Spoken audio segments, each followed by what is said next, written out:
저는 알제리 소녀입니다. 저는 가난하고 소박한 가정에서 자랐습니다. 감사하게도 어린 시절에는 많은 친구들과 함께 지냈습니다.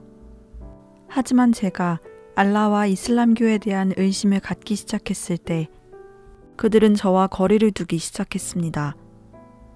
그래서 저는 고등학교 때까지 너무 외로운 시간을 보냈습니다. 그래도 저는 이 종교적 여정을 혼자서 추구하며 진실을 찾기로 결심했습니다. 그렇게 인연을 찾아 헤맨 뒤 저는 아무 답도 얻지 못한 채 지쳐버렸습니다. 모든 사람들, 심지어 가족들까지 잃는다는 것을 느꼈습니다. 저는 깊은 우울증에 빠지고 말았습니다. 그때에는 알제리 수능 시험인 BAC 시험에서 좋은 성적을 받겠다는 생각만이 저를 위로해주는 유일한 희망이었습니다.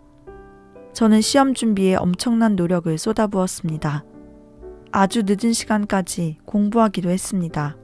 몇 달 후 불행하게도 저의 신경계는 멈추고 말았습니다. 곧 병원에 입원했고 이제는 걸을 수조차 없게 되었습니다. 이 병으로 인해 제 미래는 캄캄해졌습니다.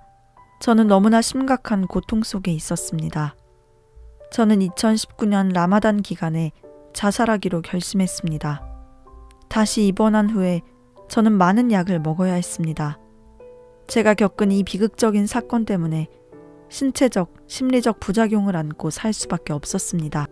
그러던 어느 날 저는 아미라라는 친구를 온라인에서 알게 되었습니다. 아미라는 하나님에 대한 저의 모든 질문을 받아줬기에 우리가 친구가 되는데 그리 오랜 시간이 걸리지 않았습니다. 그리고 어느 날 그녀는 나를 교회에 초대했습니다.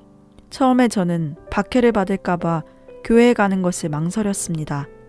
하지만 이제는 더 이상 잃을 것이 없었기에 결국 교회에 가게 되었습니다. 예배가 끝난 후 한 자매가 제게 와서 하나님은 당신을 사랑하십니다 고 말했습니다. 그리고 그녀는 저를 위해 기도해 주었습니다. 전혀 모르는 사이인데도 불구하고 그녀의 말이 가슴에 와닿아 눈물이 뚝뚝 떨어졌습니다. 저는 이전에 기독교인을 싫어했는데 그들은 저를 사랑으로 대해 주었습니다. 그 사랑이 저로 하여금 예수님에 대해 궁금하게 만들었습니다. 저는 집에 돌아와서 예수님이 누구인지 인터넷으로 찾아봤습니다. 놀랍게도 예수님은 무함마드와는 달리 전혀 죄를 지은 적이 없고 사람을 죽이지도 않고 전쟁을 이끈 적도 없다는 사실을 알게 되었습니다. 그분은 자신을 핍박하는 자들조차 용서해달라고 하나님께 구하는 사랑으로 묘사되어 있었습니다. 저는 예수님을 영접하게 되었고 큰 기쁨을 느꼈습니다. 하나님은 저에게 기적을 보여주셨습니다. 저의 신경질환조차 깨끗이 사라졌습니다. 저는 몇 년 만에 잠을 잘 수 있었습니다. 2주 뒤에 저는 잠을 자던 중 꿈을 꾸었습니다. 꿈속에서 악마가 저를 쫓아오고 있었고 저는 겁에 질려 도망가고 있었습니다. 저는 죽을 것 같은 느낌이 들었습니다. 저를 방어하기 위해 습관처럼 악마에게 눈을 돌려 꾸란의 구절인 수라텔 팔라크와 나스를 읊었습니다. 하지만 놀랍게도 그는 더 강해졌고 거의 통제불능 상태가 되었습니다. 그때 갑자기 위에서 밝은 빛이 비쳤습니다. 그리고 한 목소리가 들렸습니다. 그 소리를 듣자마자 저는 그분이 예수 그리스도라는 것을 알았습니다. 그분이 말씀하셨습니다. 두려워하지 말라. 내 이름을 불러라. 나는 너와 영원히 함께할 것이다. 저는 악마에게 외쳤습니다. 예수님의 이름으로 떠나가라. 악마는 사라졌고 저는 즉시 깨어나 눈물을 멈출 수 없었습니다. 예수님은 하나님의 아들이십니다. 그분은 살아계시며 자신을 나타내십니다. 그분은 실제입니다.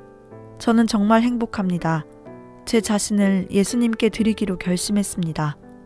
예수님은 살아계시며 그분을 진실되게 찾는 자들을 오늘도 기다리고 계십니다. 주님께서 저를 위해 기적을 행하셨듯이 한 번의 기도로 우리의 삶 전체가 바뀔 수도 있습니다. 예수님은 우리에게 구원의 길을 마련해 주시기 위해 이 땅으로 내려오셨습니다. 그분은 우리와 늘 함께 계시며 우리를 위해 천국의 처소를 예비하고 계십니다. 하나님께서는 예레미야 29장 13절에서 말씀하십니다. 너희가 전심으로 나를 찾고 찾으면 나를 만나리라.